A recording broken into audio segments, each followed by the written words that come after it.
నేను ఎమ్మెల్యే పూర్ణచంద్రరావుని. చెప్పండి సార్. ఆ మైకేల్ గాడు చాలా ఇబ్బంది పెడుతున్నాడని ఆ కుర్రాడు మళ్ళీ వచ్చాడండి. ఆ మైకేల్ గారి గురించి నేను ట్రై చేస్తున్నానని చెప్పాను కదా సార్. మా డిపార్ట్మెంట్ అంతా అదే పనిలో ఉన్నారు. వాడు కనిపిస్తే ఎన్కౌంటర్ చేయమని ఆర్డర్ చేసేశాను. ఏం చేస్తారో ఏంటో. మీ వల్ల కాకపోతే నేనే యాక్షన్ తీసుకుంటానని వాడు వెళ్ళిపోయాడు. ఏదైనా తేడా వస్తే అనవసరంగా మన పేర్లు బయటకు వస్తాయని నా భయం. అసలే ఎలక్షన్స్ దగ్గర పడుతున్నాయి. మీకు ఆ భయం అక్కర్లేదు సార్.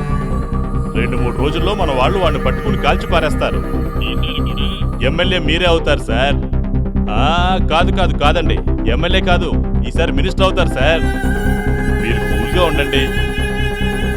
ఆ మైకేల్ గాడు హైదరాబాద్లో ఉన్నట్టుగా మాకు ఇన్ఫర్మేషన్ వచ్చింది. నేను వాడి కోసమే హైదరాబాద్ వచ్చాను. ఆ మైకేల్ గారి సంగతి నేను చూసుకుంటాను సార్. సరే, ఉంటాను. Okay sir.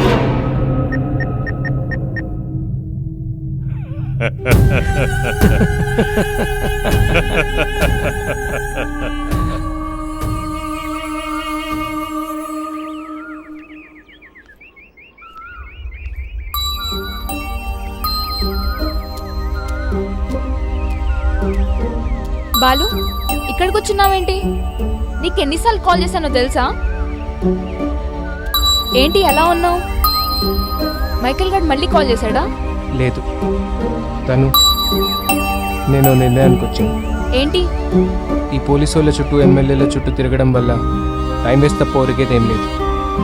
అందుకే తాడో పేడో నేనే తెరుచుకుంటాను. వాడిని ఎలాగైనా నేనే పట్టుకుంటాను. ఎక్కడని పట్టుకుంటావు? అయినా అది చాలా రిస్క్ కదా.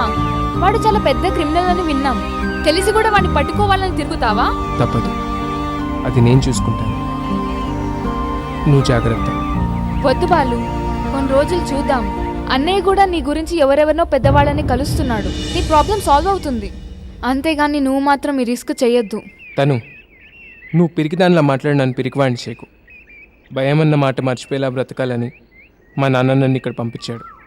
ఎవడో ఏదో చేస్తాడని భయపడుతూ ఎన్నాళ్ళు బ్రతుకుతాం? నేను భయపడి బతకమనట్లేదు.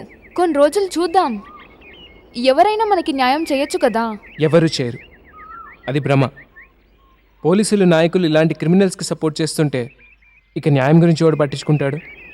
చిత్తు కాగితాలు ఏరుకునే వాడికి కూడా తీరిక లేదు ఈ రోజుల్లో.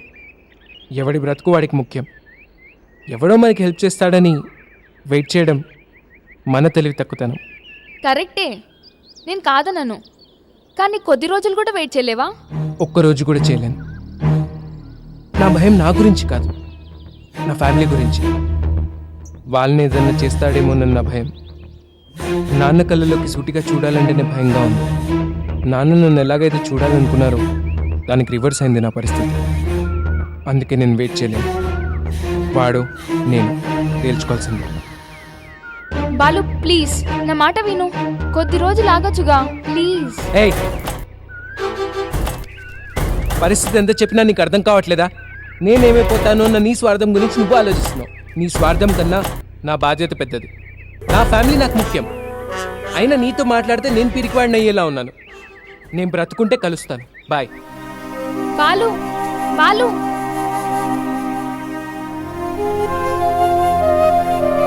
నీ కోపం నాకు తెలీదా? నువ్వే వస్తావు.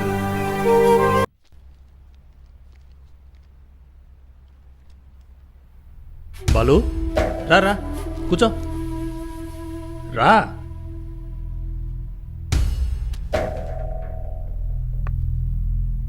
టీ తాగుతావా? పర్లేదు. నీ విషయం ఆ ఎస్పీ గారితో మాట్లాడొచ్చాను. తొందరలో ఆ మైకేల్ అనేవాడిని పట్టుకుంటారట. అలాగే ఆ సిఐ భూషణ్ మీద యాక్షన్ తీసుకుంటానన్నాడు. అవును, నిన్న తను నువ్వు ఏదో సీరియస్గా మాట్లాడుకున్నారట. తను చాలా ఫీల్ అయింది. నైట్ భోంచేయకుండా పడుకుంది. అందుకే సారీ చెప్దామని వచ్చాను.